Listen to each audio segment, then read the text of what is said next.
This is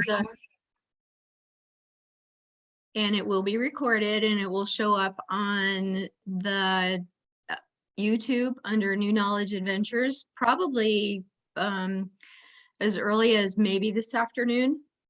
New Knowledge Adventures, just real quick, was originally part of Eastern Idaho with the Idaho State University, and it was brought back into the Treasure Valley in about 2014. We were live in person before COVID, and now we are virtual, which is kind of cool because we get to reach out to a lot of other audiences. Everybody is a volunteer. I'm a volunteer with AARP, and the instructors, the presenters are all volunteers. And so we do appreciate our volunteers. If you're interested in volunteering, let me know in the chat and I could provide you with the information, or you can get on the AARP website. Just real quick, there are classes. We're getting close to the end of our semester here, but the classes that we have left are tomorrow is beeswax, food storage, and DIY terrarium. So you could still go onto the AARP, the CVent site, and sign up for that.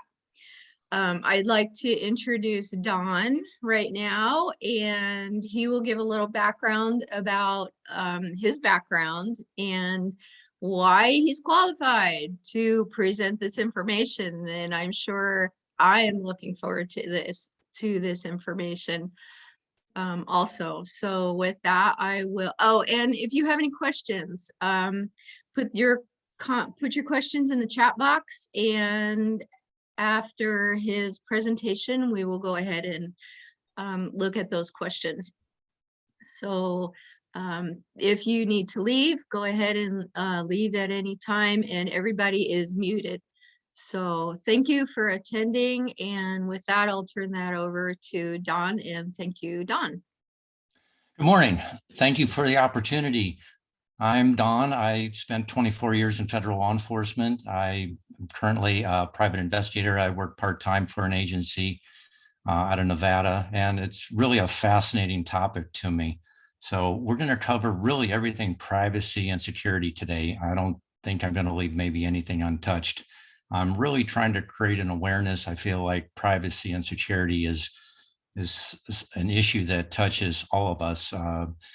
Even if we don't leave the house and you're on your computer, you're dealing with privacy issues. What I'm going to talk about is really a broad swath about these issues, and I'm going to go about a half an hour real fast probably. So if you have questions, make note of them, and then the second half we'll definitely do questions and delve a little bit deeper. This is based on my research. I don't recommend anybody do any of this type of stuff, but this is what I've done. And what I want people to think about is, why might you want to limit what's out there about you? Why might you want to limit that information? And hopefully I'll answer some of those questions today, as well as where I'm coming from on that. You know, when I was growing up back in the 60s, I was a little bit of a juvenile delinquent. I got into trouble, ended up in front of a juvenile court judge, actually. Nothing serious, throwing apples at the local milkman. And, you know, back in the day, they kind of cracked down on those kinds of things. Good luck in finding any of those records, not just simply because I was a juvenile, but because those records certainly don't exist. In fact, recently I went back looking for some elementary school records and couldn't find them. They're just not there. You know, fast forward to 2022, and you really can't get through a car wash or the grocery store or getting a haircut without digital records. So they're pretty much everywhere. You know, we have a constitutional right for privacy. Does it exist? Not really. For the most part, anonymity, we don't really have much of that either. Do we want that? Maybe we do, maybe we don't. But when we're out there doing business with anyone anymore, data is collected, and it's collected in ways you can't even imagine. We can talk about your computer, the internet, just being out in society. Again, going to the grocery store, all the data that's collected if you use a rewards card and so forth. Now, for the average person, keeping some of this information private is going to result in less robocalls. You're not going to get those phone calls from people trying to scam you. You're going to get less junk mail, less spam, all that. But for some people, privacy is a much more serious matter. If you're a victim of a crime, if you're involved in a court case, civil case, if you've been threatened, if you've got an ex, you have a much more serious need for privacy. And it's really, really difficult for people to maintain that these days. For me, former law enforcement, I have a little more of a higher need for it. I call it a threat model. My threat model is a lot higher than probably the average person. But we also live in a cancel culture where even if you're an innocent bystander in something, if you have an opinion, you can be what's called doxxed, which is basically a term for cyberbullying. People can kind of come after you and just give you a hard time. So really the takeaway from a lot of this is just prevention. If people do not have your information, if it's not scraped, if it's not put out there, they don't have it. So, long story short, a lot of this is just don't give a lot of this data up, to start with. So trying to get you from what you don't know into at least knowing what you don't know. And I'm going to cover a lot of topics, and then you can do some of your own research. So when we're out in society, we're photographed, we're videotaped again, going to the grocery store and so forth. It's out there. And why are they doing this?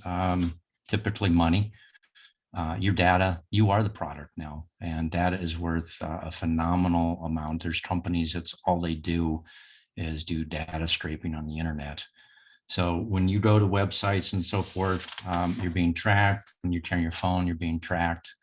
And again, that's all for ad targeting, so forth, and that's really big business. I want to cover identity theft. We're going to talk about your computer, talk about some of your what I call IoTs, the Internet of Things. Everything has a computer in it, a computer chip in it, and we hear that through the shortages these days. Now it's affecting products, but I want to talk about identity theft a little bit because it really behind the scenes is all about how this data is obtained from us in ways that maybe we're really not even that familiar with. Recently, I bought a vehicle, and the only people that know I bought the vehicle was the Department of Motor Vehicles and my insurance agent. And somehow, within about 10 days, I got a mailing in this particular unique name, which was a business name. So again, that information was pulled somewhere. My insurance agent and Department of Motor Vehicles deny it, but all I know is I got something in the mail shortly thereafter. I don't let anyone copy any of my identification. Medically is probably the worst place to let anybody copy, and they're going to give you a really hard time about your ID and so forth when you go in to see a doctor. They're going to want to do it, and I'd say probably 95% of the time I'm able to convince them that they really don't need that. If they've got my insurance information, my insurance card, they can copy that, that's fine. But it really protects them as well as yourself, because everyone's going to get hacked at some point. In one particular year, I had my brokerage account hacked, my bank hacked, and my health insurance hacked. That's just in 1 year. So everything is trying to get hacked. And when it gets hacked, your information is then out there. And that's probably going to be a problem. What do I do with that? Well, again, I just say no. It's the old Nancy Reagan thing, I guess, back in the day, just say no. And, most of the time, they're going to comply with that. I'd also ask, a lot of times they'll say, well, we have a policy that we're going to do. Well, let me see the policy. Ran into this with a car dealership several years ago where I was buying a car, paying cash, and they wanted my social. And, they say, well, we need this information for the Patriot Act. And well, show me that. And the chances are they probably aren't going to. And in fact, if you read the Patriot Act, that's not really what that says. A lot of times they'll do this under the guise of national security. And yeah, not so much. One of the things I do also is I copy the contents of my wallet. Ladies can the content of your purse, any identification you have, make a copy of it, keep it in a safe place at home. If that information is lost or stolen, you've got it at your fingertips, front and back, you know what phone numbers to actually call immediately, let them know, hey, this is out of my possession. It should be used in a way that could result in identity theft or fraud. If you haven't done so, I recommend, I do an annualcreditreport.com. I pull my credit once a year. I haven't done it lately because I have my credit frozen, which leads me to the next topic. If you don't know anything about credit freezes, it's the #1 way to prevent anyone from taking out credit in your name. Clark.com, if you've ever heard of Howard, Clark Howard rather, he has a consumer show, he has podcasts, he has a website called clark.com. He walks you through how to do a credit freeze. And if you need to take out, it used to cost you $10, now it's free. If you need to actually use credit, apply for credit, all you do is thaw the credit. It can be unfrozen. Again, this is free as well. You contact one of the 3 credit bureaus, and there's more information about that. We talked about that as well. If you haven't done what we might call a Google search or a browser search on yourself, you can kind of find out what's out there about you. Again, why do we want to limit that? Well, we all have our reasons. For me, I don't really want people knowing where I live, being able to come out to the house and so forth. So you can go on, do a search. There's companies, that's all they do, people finder search. There's several hundred actually. There's a website called inteltechniques.com. He's got a free workbook on how you can walk through that. Consumer Reports also did an article, I believe in February of 21, on how to do this process. And you can go through and just ask them. Most of them will take your information down, but it's a business for them. They want your information up, and they're going to be sharing that information with other people that are either advertisers or want to find you. I don't give out any personal information over the phone. If someone calls me, first of all, I don't answer the phone if I don't recognize the number. And I think everyone's kind of understood that at this point, that people just don't, a lot of us get the robocalls. I've got an app on my phone that pretty much screens them, but every once in a while I'll get one. And so what I do is I just let my answering machine pick it up, and if it's important, someone will leave a message. But if there is an online request for information, rather a phone call as well, I'll go to my own record keeping as to a trusted number for. I need to plug my battery in here. Hang on just a moment. Okay. And so I don't actually respond online to those requests. I'll go ahead and check out what the trusted contact is for the bank or so forth, and contact them that way.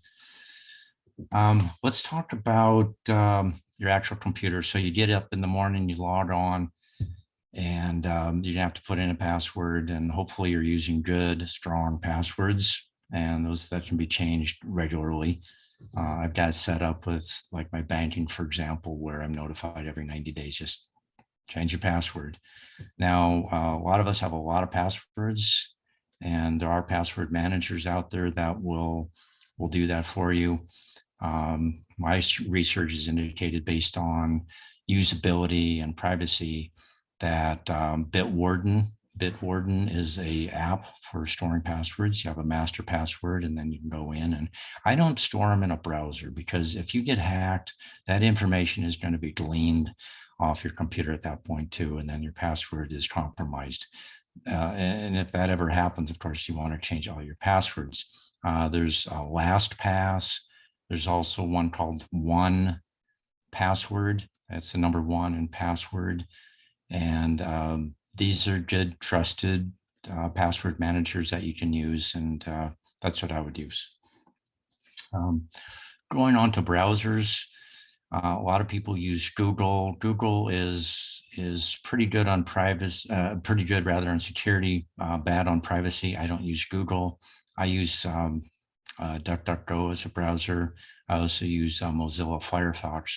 One thing I like about Mozilla Firefox is that it has extensions that basically what these extensions do is they're ad blockers. The old days we had the pop-ups and so forth.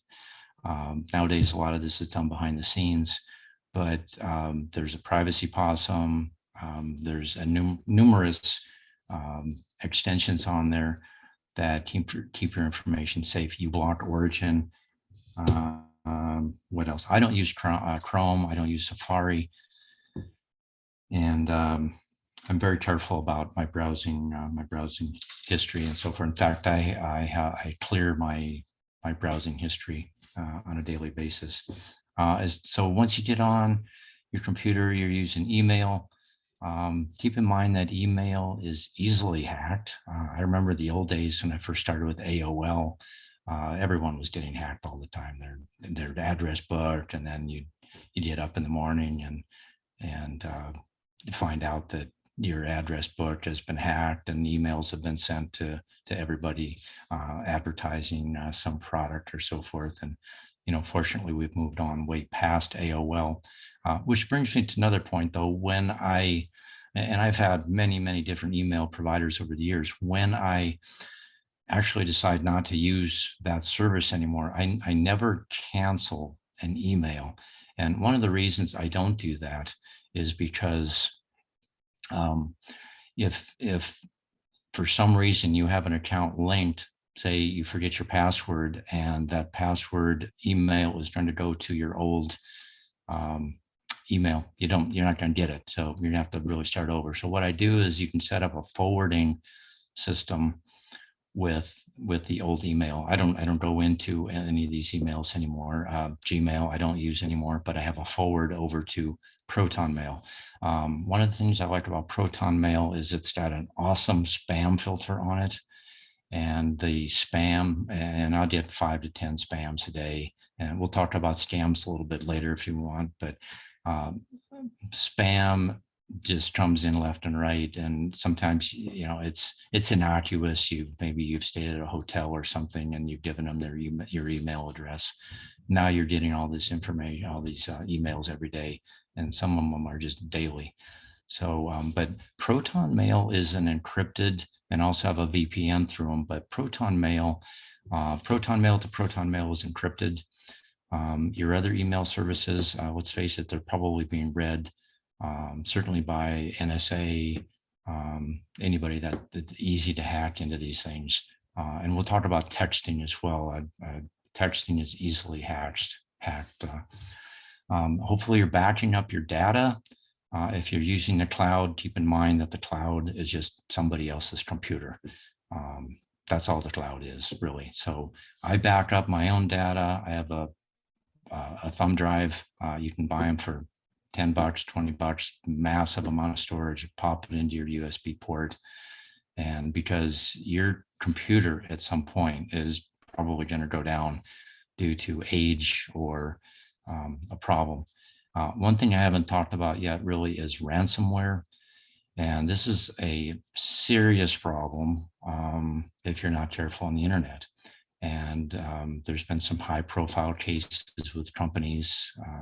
There was one a few months ago with, I forget who it was off the top, but the government's been hacked. I mean, big companies get hacked. And a lot of times they want a whole lot of money to get your data back. And you have no data, you have no computer. And so you want to go in and make sure that you've backed up your data every once in a while, and can be weekly, monthly. At some point, just go in, copy it over. You don't have to worry about it. If you get ransomware, you can tell them, take a hike, I'm going to start over. Also leads me to having a good, trusted tech person that you've done business with before, that you can. I have a guy that he's actually out of state now, but I can give him a call or a text and say, hey, I'm having this issue, that issue. And he can actually go into my computer remotely, take a look around, see what's going on, and fix it, because we live in a technological age where we're always having issues with tech. Back to your computer. When I bank, I use a standalone computer. It's an older computer that I've had. It's actually an Apple Mac. I'm on a Windows computer right now. Windows is not quite as safe and secure. You have to be much more careful. Macs are so much better for that, but they're costly. But I have an old one, and all I do is banking on it. I don't do any browsing. Most of our trouble that we have is when we do browsing. And we might end up at sites that are rogue sites. These are not trusted sites. So when you're in your browser, you want to see the HTTPS. You want to see that S. That means secure. And going back to Firefox, I have it set up and through my extensions where anything that isn't having the S on it, I get a screen up saying, hey, you really want to go here? And a lot of times the answer is no. Okay. Let's see. There's a company called Early Warning Services. This gets a little deeper into the rabbit hole, but Early Warning Services is what the banks use to check you out. And if you're applying for a credit card or a bank account or any type of financial, they're going to go with Early Warning Services. So if you look up the company Early Warning Services, they're out of Arizona, and you can actually request your data from them. I've done this recently. I haven't gotten it yet, but I just learned about it, and they have a treasure trove of information about us and our financial transactions. Understand your router configurations. So you got a computer, it's hooked up to a router, you're on a network. Learn about how to get into your router if you don't know, and look at your change your password on your router. Take a look at, see, your router will show you who's connected to that router. Do you have a neighbor that's using your internet? Just understand a little bit more about that as well. Antivirus, I don't pay for it. I used to pay for it, and I found that the free versions are just as good. If you're on Windows, you can use Microsoft Essentials or Defender. I use Avast, A-V-A-S-T.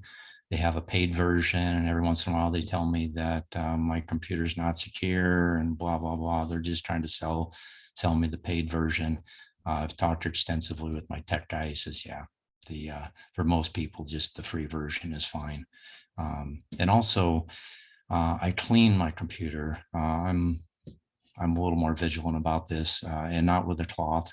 I actually go in and use what's called CCleaner.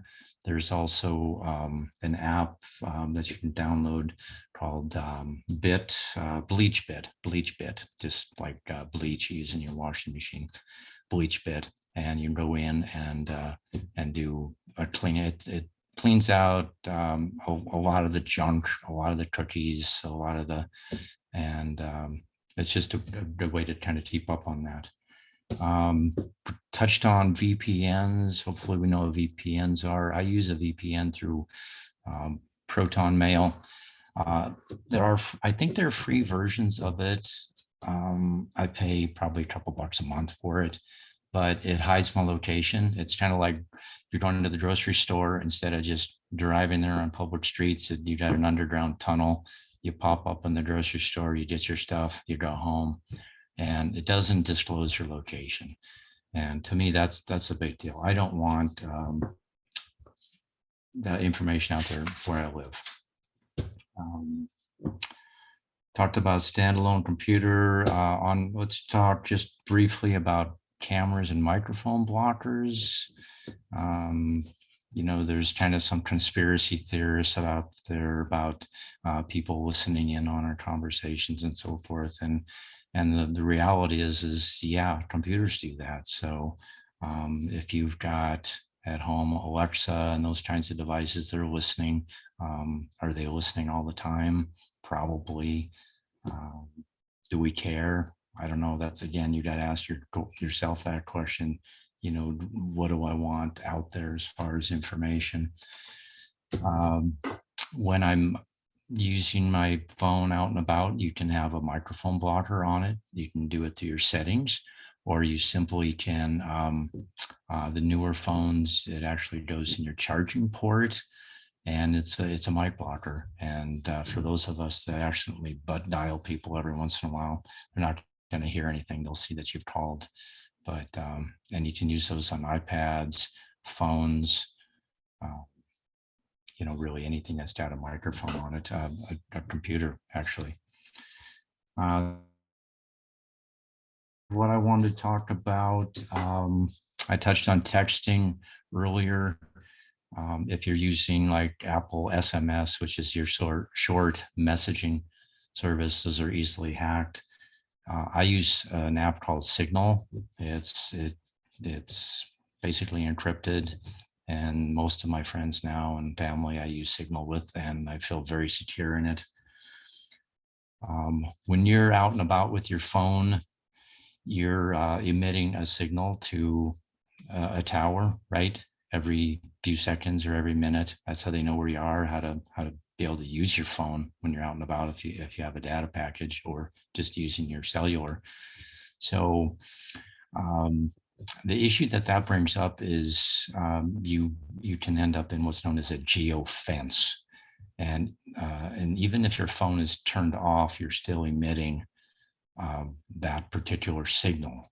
So what happens with the geofence, and I don't know if anyone that's this happened to, but I've heard of it, is that if a crime is committed, law enforcement can, this is really before my time, I've been retired about 10 years, is that they're able to pull all those IP addresses, phones, and find you. And you could potentially be a witness. The only way around it is a fair badge, and that's a little cumbersome to carry around. I have one, I've used it from time to time. That's the only way. Even if the phone is turned off, it's still going to be emitting that signal.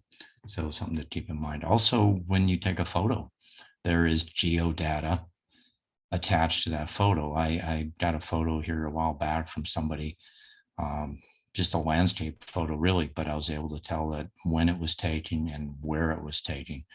These are some settings that you can turn off in your phone if you're using your, like for example, an iPhone. And so it doesn't attach that geographic. Okay. I'm going to answer some questions. I do have a section on social networking a little bit. I'm going to cover. I've got some of my own reasons why you limit your data, and also a kind of a short resource list. I listen to a lot of different podcasts. I do a lot of reading. So I think there was a question on LastPass. It's just password manager. You can do a search on password managers.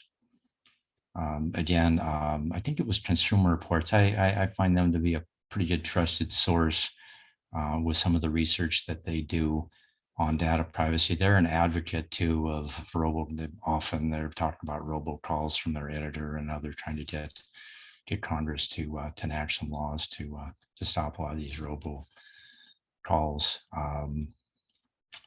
When the cookies question pops up, I usually ignore and don't select yes or no, but can still access what I'm looking for. Will it answer yes for me if I ignore? I ignore it typically. It depends really maybe on what site you're at. If it's a trusted site, I mean, let's face it, there's going to be cookies anyway. There's tracking. If you're not familiar with web analytics, do an internet search of web analytics, and web analytics are tracking every click. The question was asked one time, what do they know? A better question probably is, what don't they know? They know what computer you're using. They know your location. They know how long you're spending time on a particular site, on and on and on.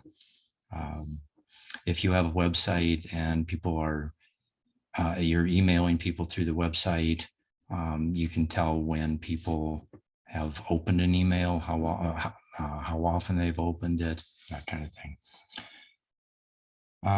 Browsing incognito, like privacy. Yeah, I think it definitely helps. I'm not sure what you're trying to, I would ask, what are you trying to accomplish when you're browsing incognito? If you're using a VPN, your location is not going to be exposed. Probably need some more information there. I want to go back just real quick to social networks. When I got into federal law enforcement, had a pretty extensive background check, to say the least.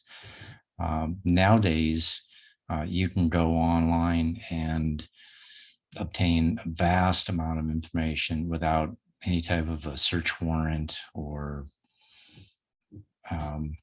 any type of court order. There is so much information that is out there on us, a dossier, so to speak. Where is it obtained? A lot of times social networking, and not so much for us, but for our children, grandchildren.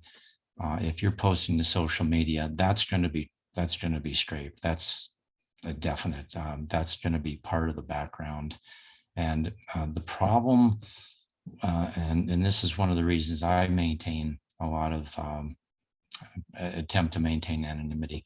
I don't know really if my future self is going to need that privacy or not, because once it's out there, it's kept in perpetuity. And that's kind of a real estate term, but in essence, it's forever.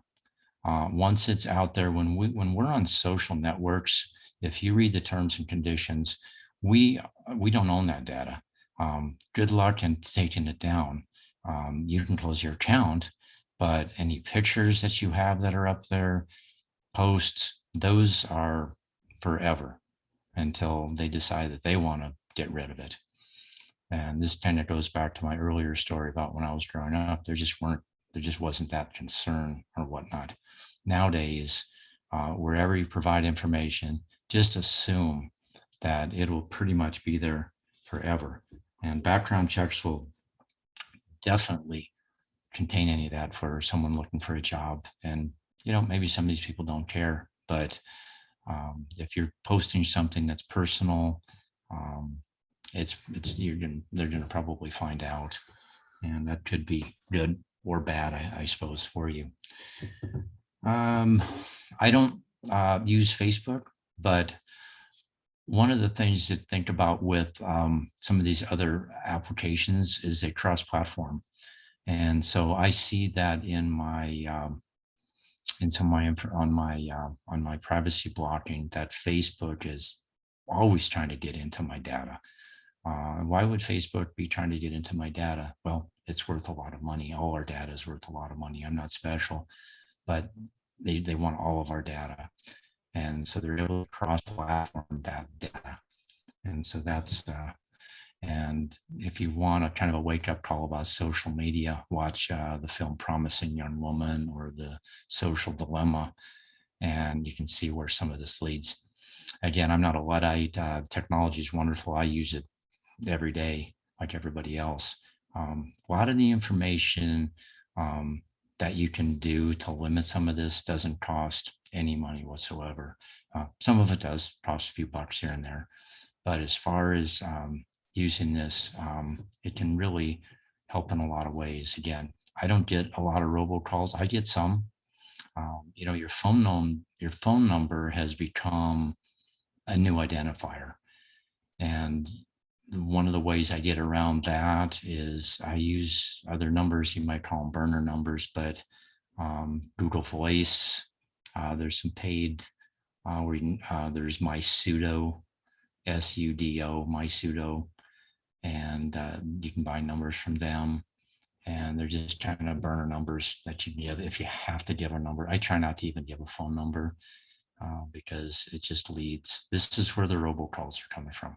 Is when we give a phone number, and that phone number then is attached to a particular file, and then it's sold or it's hacked, and you get the robocalls.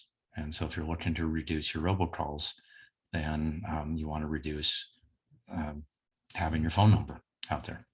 Okay. For me, privacy is, it's an invasion of privacy. I find it kind of creepy. I've done a lot of surveillance in my life, and then it's just part of the job. But we're being surveilled pretty much every day in every way. And it's just a matter of being aware of that.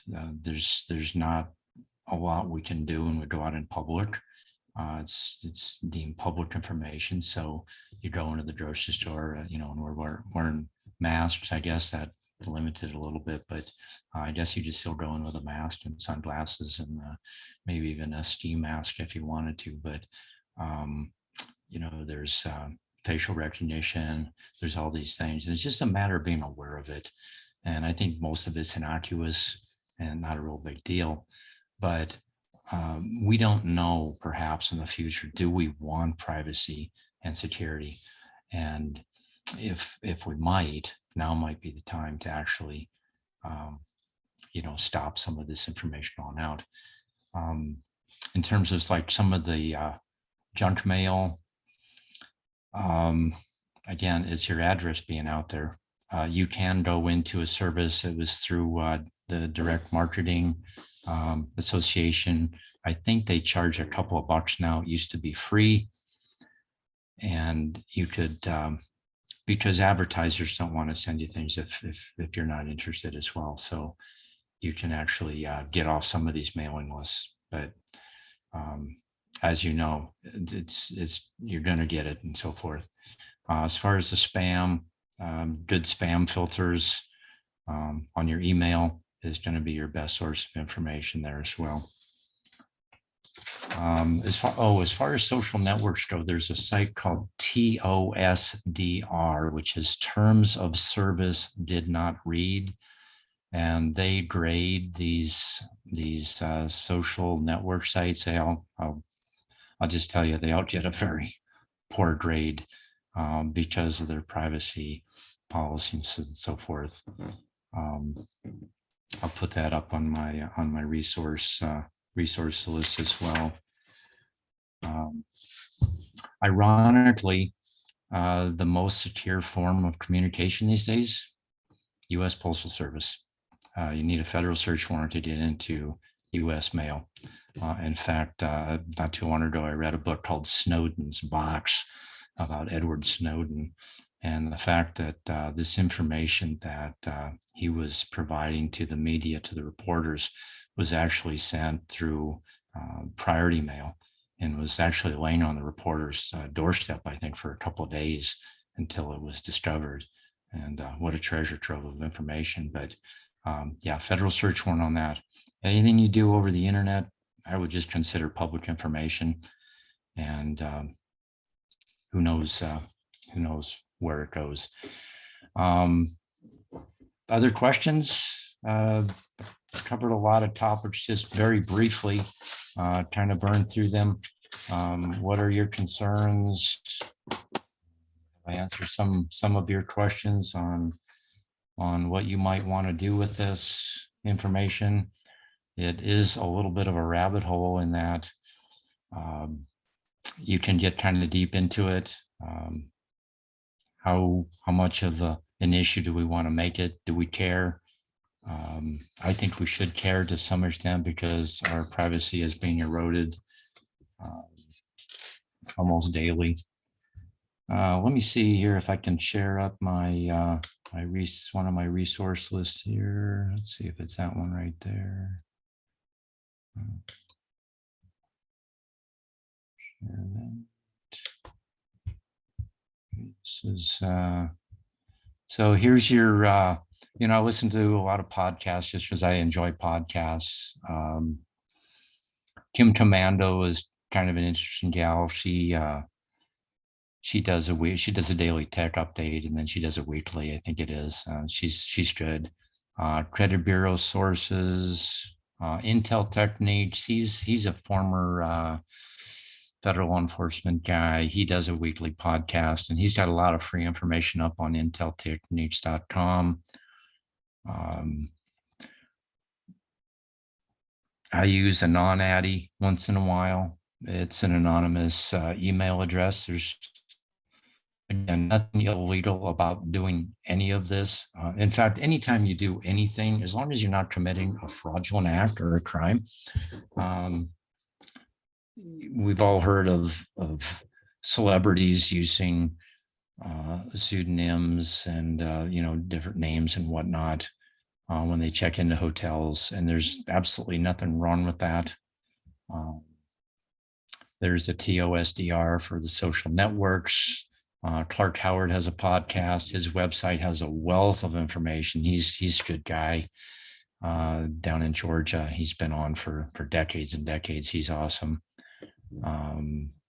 There's my pseudo name removal.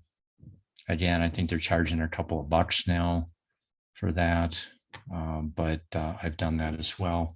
JustDeleteMe.xyz is an index, and it got me to thinking when I came across that whenever I take out an online account, I might actually want to check this Just Delete Me, because it gives you a little box with the name, and there's hundreds of them, that how easy it is to get your information deleted.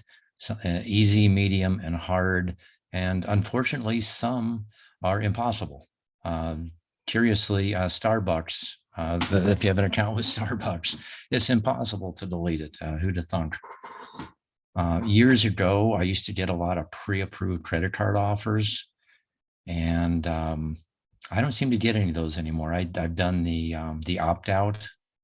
I'm not sure if you can do that online. I call them, and I think you go through, and it's okay to give them your information. And again, there's just a couple of books that I've read recently. And yeah, the internet is not what you think it is. Hopefully everyone has got their information off of that. Okay, stop sharing there. Gonna leave there. Nope, no, that. Let's see.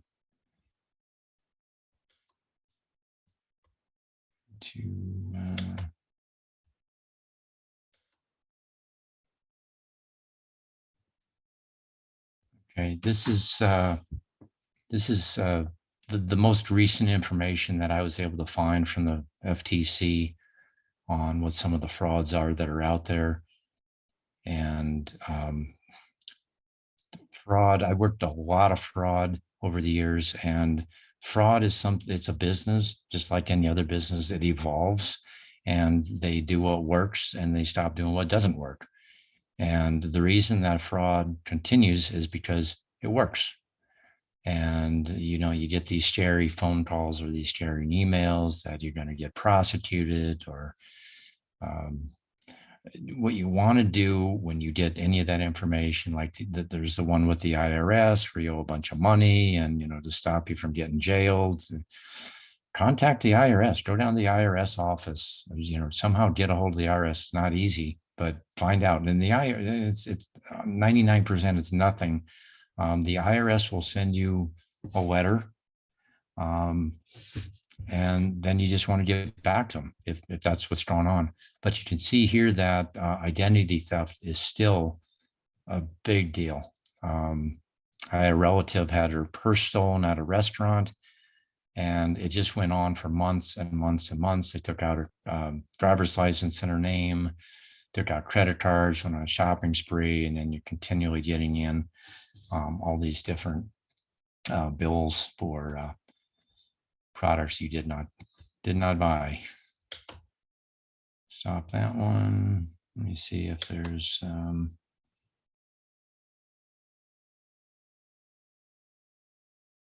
okay, probably not there.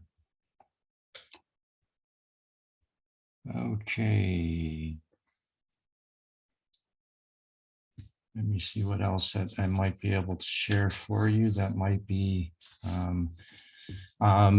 if you're interested in future information about some of these topics and whatnot, I also do a whole presentation on home and personal safety, home protection. That's a topic in itself. I mean, we won't even go into vehicles and all the computers in vehicles. How many computers are in vehicles? 30, 40 now, 50, unlimited. Everything is run by computer, hence the chip shortage and so forth. But there's a lot of information with home security and personal protection that I share with as well. I would say for the most part, this is just really an overview. And if you're interested in this, just do some research. It doesn't hurt to look around on the internet, find out what does this stuff means? Is this something that I want to be interested in? Social media apps that are safer than Facebook. It depends on what you're looking for. Yeah, there are. There's a lot of new ones that are cropping up over there. I know Facebook and YouTube are a couple of the worst in terms of privacy. I use YouTube once in a while. But there's Vimeo, which is a competitor to YouTube. There's Rumble. Again, some of these get more politically leaning than others, but I try and just ignore that and I'm looking for content. If I go onto YouTube, I'm just looking for something. Now with Facebook, if there's like posts that you don't want to see, you can just hide that person. You don't have to defriend them or anything like that, unfriend them. So just look around and look at some of your settings, and that's really something about all of these types of devices that we use. Go into your settings and look around, especially after an update. See if anything has changed, because often the default is to share. And so go in, and I know it's daunting to look at a lot of the settings on some of these anymore. I know when the iPhone first came out, there really weren't very many. Now it's very deep, and you go from one to the other. But take a look at the settings, and they're just like your computer and your phone and your iPads and all these pads. Look at your settings and go in and take a look at each one of these. If you just take a few minutes at a time. It's a Herculean task. A lot of times it can take days and days on end to just set aside a few minutes and take a peek and see what are my settings with this. Do I have my microphone on for that? Am I sharing this? What am I doing? And again, if you can find a trusted IT guy, they're worth their weight in gold. I use an independent little guy. I shouldn't say little, but I mean, in terms of his business, it's a sole proprietor, and I can trust him. I personally don't like the big box stores. I don't know what information they're sharing. I don't know who's working for them. I have a relationship with my tech guy, and he's somebody I can call. It's kind of like having any type of advice where you find someone you can trust, and there you go. Let me take a peek, see if there's anything that I missed that might be of any importance. Hopefully I've answered everyone's questions. If not, please repost on that. I guess give you some of my other reasons why I limit what I put out there. I think the surveillance community really has a chilling effect on free speech, because you can be targeted for just having a belief. I don't believe that's a free society. Your information is going to be leaked and hacked. It's just a matter of when and how and to what extent. The information out there can be used against you. It can actually be used in discrimination of you, kind of knowing who you are, where you live, and so forth. A lot of personal data with it. Yeah. If there's anything else here.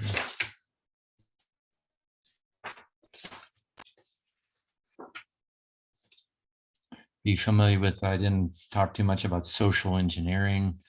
Social engineering can be done either in person, if someone's trying to get into a building.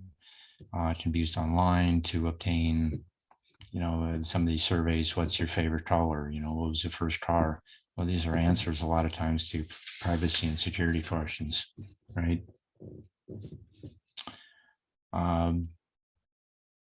One other kind of outside the lines idea is what's known as plant your flag. And this is a topic where even though maybe you'll never collect unemployment, you can go into the state and open up an account for unemployment.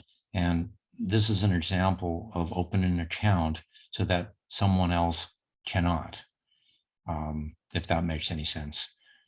And so you go into the state of Idaho, for example, I've done this, and that way you have an account, you have a password, it prevents someone else going in using your name and identity.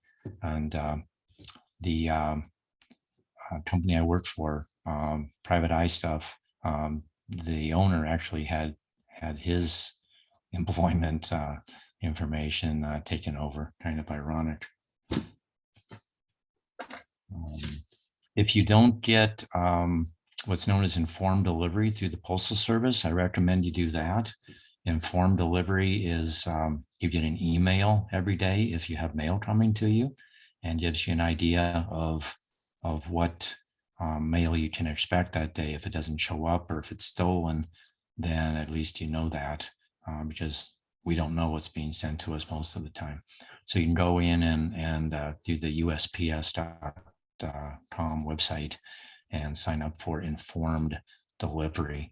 And that's pretty cool. It gives us that daily email of mail and packages. And actually it gives you a picture of it, not of the package, but of first-class mail and actually all mail, most all mail. And you kind of know what's coming up in the box today.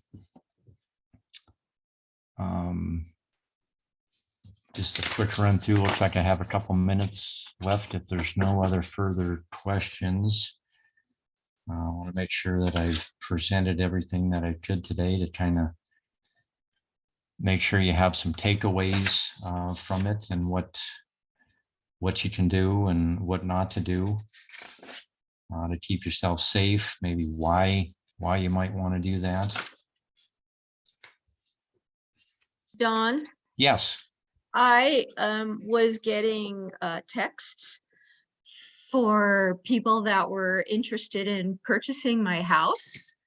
And so instead of just deleting them, I asked the person where they got my information from. Yes. And they said I kept the text actually. They said they used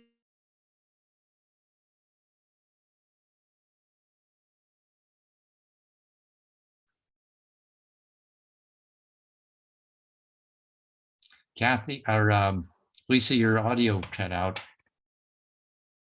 Lisa, you were frozen.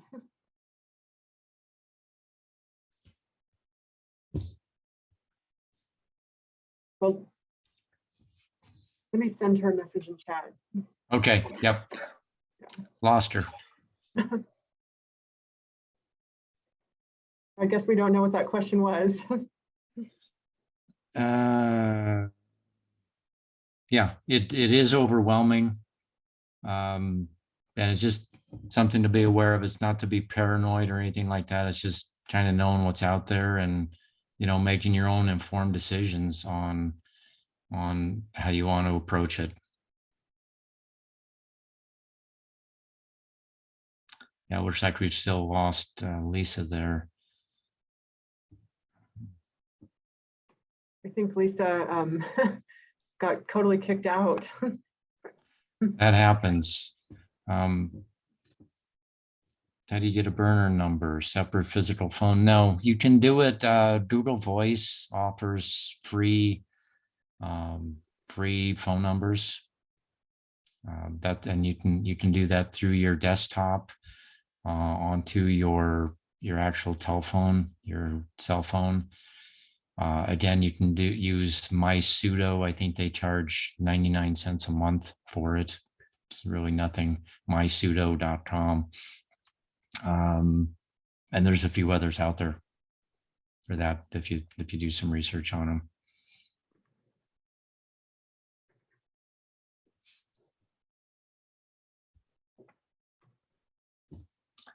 Yeah, it's a lot of information to take in. Again, it's a little bit of a hobby for me. I still do some work on it, but it's evolving. It's a dynamic issue. It's ever changing.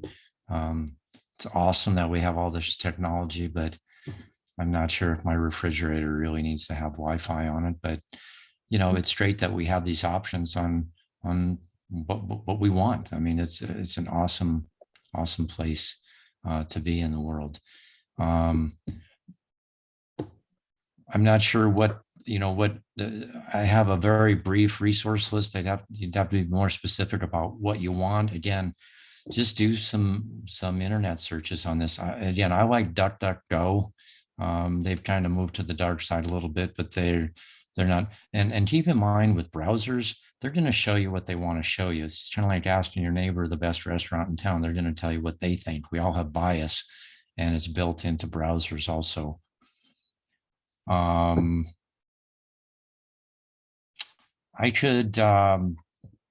can email my resource list to, there's really not that much there. If there's something on it that you wanted to copy down, I can put that up again real quick. This is just a very, very brief list. I don't really have a resource list per se. But these are some of the more common. If you do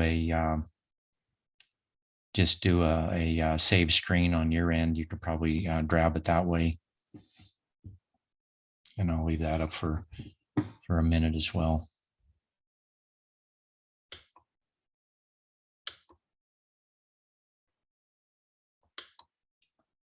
And I see some folks are not using their cameras. I like that.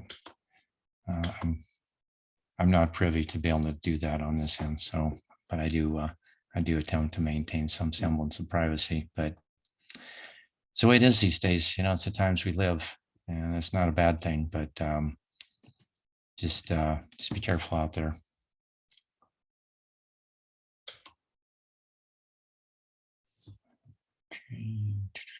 So I am back. That Okay. was very weird. Like my internet went out. For, that happens. You were talking so- about texting, and how'd they get the text, or how'd they get your information to? They said they utilize a service online that matches title holder contact information to public records online. Okay. There you go. So. Yeah. With too many public records anymore. So, but hopefully some of these things can help. And happy to share that with you. And I hope everyone got something out of that.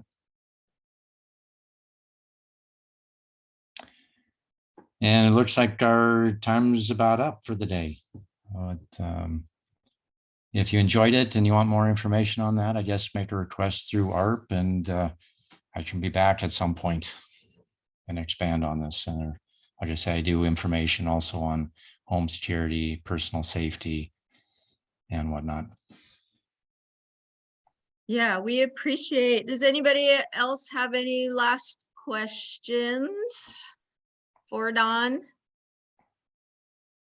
Well, we thank you for your presentation today, Don. This was I took lots and lots of notes. And I know for me, I'm probably going to check out some. So your that email that you were talking about, Proton Mail, is that free like a Gmail is free?